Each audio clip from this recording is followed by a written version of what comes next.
এলাকা কে ব্লক কল্যাণ সমিতির উপকমিটি আজকের বার্ষিক সভায় উপস্থিত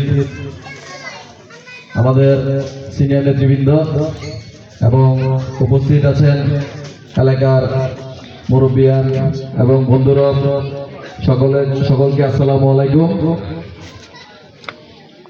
আসলে এতক্ষণ অনেকেই বক্তব্য দিয়েছেন, বক্তব্য শুনলাম, সবারই কম বেশ অনেক কিছুই আবদার ছিল।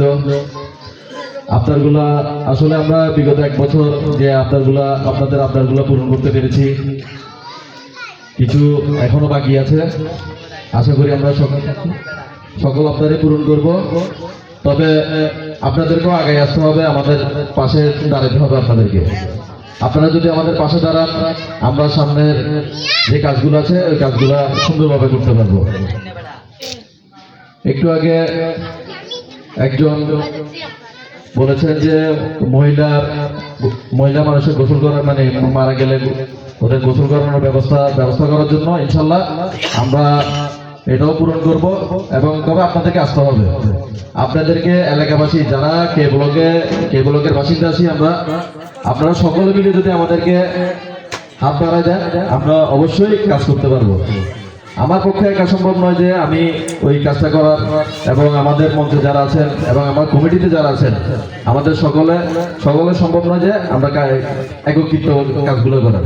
আমরা একা ক্রেডিট নিব না, আমরা আপনাদেরকে সকলকে পাশে নিয়ে এবং সকলকে সাথে নিয়ে আমরা ক্রেডিটটা অর্জন করব যে আমরা এটা করতে পেরেছি। তো আশা করি আপনারা সকলে আসবেন। আমরা সকলে মিলে আমাদের এই যে ড্রেনের ব্যবস্থাগুলা এই কয়েকদিন আগে আমার নিজের লাইনের কথা বলি। আমার নিজের লাইনে এক কোমর ময়লা হয়েছে ড্রেনের মধ্যে। তা আমি সিটি কর্পোরেশনের থেকে আমি বেশ কয়েকবার বললাম, হাফিজ আঙ্কেল বেশ কয়েকবার বলার পরে লাস্টে দিয়ে আমরা ড্রেনগুলার কাজের ব্যবস্থা নিয়েছি, কাজও করেছি। আমরা কারো থেকে কিন্তু একটা পয়সাও নিই, আমাদের নিজেদের পকেট থেকে পয়সা দিয়ে, লেবারদেরকে পয়সা দিয়ে আমরা কাজগুলো করিয়েছি। কেউ বলতে পারবে না আমাদেরকে একটা পয়সা দিয়েছে, বা আমরাও কারো কাছে যাইনি। আমি সিটি কর্পোরেশনের থেকে লোক এনে তারপরে ময়লাগুলো অপারেশন করে ড্রেনের ব্যবস্থা সুন্দর করেছি। তো আশা করি আমাদের পরিবেশ সুন্দর রক্ষার্থে আমরা সকলে একসাথে কাজ করব, যে যাতে করে আমাদের পরিবেশ সুন্দর থাকে। এবং আমরা পলিথিন যেখানে সেখানে ফেলবো না। আমরা কি করি, চিপসকালে জানলা দিয়ে ফেলে দিই। তারপরে বাচ্চার প্যাম্পার্স, অনেক সময় দেখা যাচ্ছে আমি ওই রাস্তা দিয়ে হাঁটলে দেখা যাচ্ছে যে বাচ্চার প্যাম্পার্স পাওয়া যায় রাস্তার মধ্যে। তো আশা করি এই জিনিসগুলো থেকে একটু দূরে থাকবেন, যে প্যাম্পার্স পাওয়া যায়, পলিথিন পাওয়া যায়, চিপসের প্যাকেট, এইগুলো থেকে দূরে থাকবেন। কারণ এগুলা যদি আমরা ফেলি তাহলে আমাদেরই ক্ষতি হয়। আমরা ক্ষতি করি কিভাবে, এখানে পানি জমে ডেঙ্গু মশার উৎপত্তি হয়েছে। তো ডেঙ্গু হলে ডেঙ্গু আমাদেরকে কামড়ায়, কিন্তু আমরা অসুস্থ হয়ে মেডিকেলে ভর্তি হতে হয়, অনেকে মারাও যায় ডেঙ্গুতে। তো ডেঙ্গু নিরসনের জন্য আমরা কি করতে হবে, আমাদের এই কাজগুলো অপারেশন করতে হবে। তো আরেকটা বিষয় হচ্ছে যে ময়লার বিষয় হচ্ছে যে সিটি কর্পোরেশন একটা টাকা ধার্য করে দিয়েছিল। তো এরপর আবার কয়েকদিন আগে আমাদের মেয়র মহোদয় ডক্টর শাহাদাত হোসেন উনি আবার একটা বিজ্ঞপ্তি দিয়েছে যে 6 মাস কোনো টাকা দেওয়া দরকার নেই। উনি জানাবে কি এটা টাকা দিতে হবে কি দিতে হবে না। অনেকের বাসায় কমপ্লেইন শুনতেছি যে ময়লার টাকা দেওয়ার জন্য। আমি আমার ব্যক্তিগতভাবে বলতেছি, কেউ যদি আপনাদের থেকে ময়লার টাকা খুঁজে, আপনারা কেউ দিবেন না, প্রয়োজন আমাকে ফোন করবেন।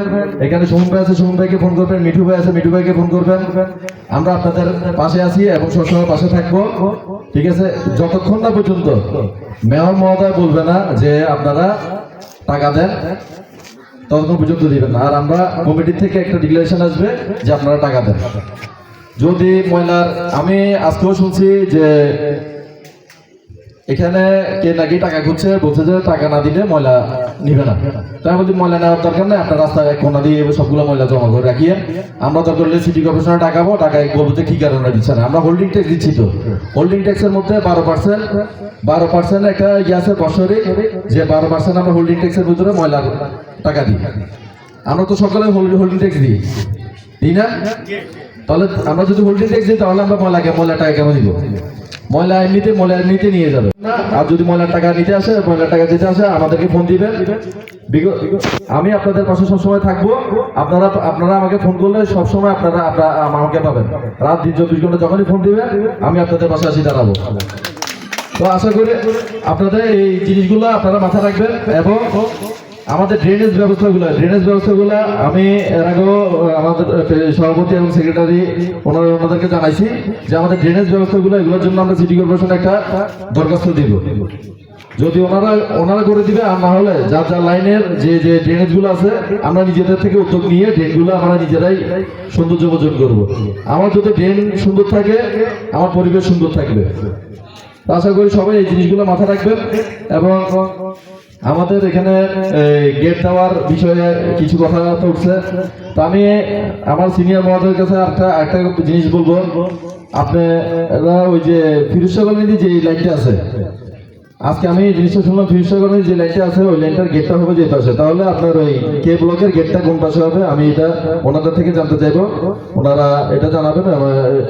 ওই লাইনের কিছু বাসিন্দা আমাকে বলছে যে ওই দিক গেট হলে আমাদের লাভটা কি, এবার দিয়ে যদি গেটটা হয় আমাদের ওই পাশের লাভটা কি, এই জিনিসটা আমি ওনাদের কাছে জানতে চাইবো। পরে ওনারা দেখি কি জিনিস জানায় আমাকে। এবং অনেকে আবার সাইনবোর্ড, ওখানে যে সাইনবোর্ডটা দিয়েছে ওই জিনিসটাও জানার জন্য চাইছে যে এটা এখানে না দিয়ে এটা কর্নারে দেওয়া দরকার ছিল, কর্নারে দিলে জিনিসটা ভালো হইতো। ভালো হলে জিনিসটা এই দিক দিয়ে আমরা যদি যাইতে পারতাম আমাদের এই জিনিসটা কে ব্লক ওই লাইনটাও বুঝে যাইতো যে এই জিনিসটা। আর ফিরোজ শাহ কলোনি থেকেও বলা হয়েছে যে যদি আপনারা যদি মেইন গেটে দিতে চান মেইন গেটও দিতে পারবেন, ওরাও সহযোগিতা করবে। আমরা এই জিনিসটার জন্য আমরা কমিটিতে মিলে বসে এই জিনিসটা আলাপ আলোচনা করবো। এবং আশা করি আমার সিনিয়র মহোদয়দের কাছে একটা অনুরোধ যে আমার মা বোনদের যে গোসলের ব্যবস্থা ওই জিনিসটা আপনারা অতি শীঘ্রই এটা করবেন। এটা যাতে আমরা এই সামনের সপ্তাহের ভিতরে আমরা যদি জিনিসটা মানে উদ্যোগ নিয়ে সুন্দরভাবে করে ফেলতে পারি। আর সবার কাছে অনুরোধ থাকবে আপনারা সবাই আমাদের হাতে একত্রিত হয়ে একসাথে কাজ করবেন। এই বলে আমি আমার সংক্ষিপ্ত বক্তব্য শেষ করছি। আল্লাহ হাফেজ, ধন্যবাদ, আসসালামু আলাইকুম।